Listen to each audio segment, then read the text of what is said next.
স্বামীর বাড়ির ভাত খেতে হলে স্বামীর খোঁটা সহ্য করতে হয়, স্বামীর মায়ের খোঁটা সহ্য করতে হয়, স্বামীর বাবার ডিসরেসপেক্ট সহ্য করতে হয়, স্বামীর বোনের খোঁটা খেতে হয়, অনেক অসম্মান হজম করতে হয়, স্বামীর গালি হজম করতে হয়।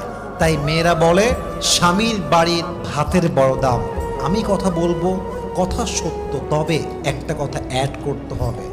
যদি আপনার স্বামীর বাড়ির ভাতের দাম এত বেশি মনে হয়, তবে মাথায় রাখবেন বিয়ের পরে স্বামীর বাড়ির ভাতের দাম যে পরিমাণ বেশি, আপনার নিজের বাপের ঘরের ভাতের দাম তার চেয়ে বেশি। বুঝবেন, জাস্ট তালাকটা নিয়ে বাসায় যাবেন, তাহলে বুঝবেন।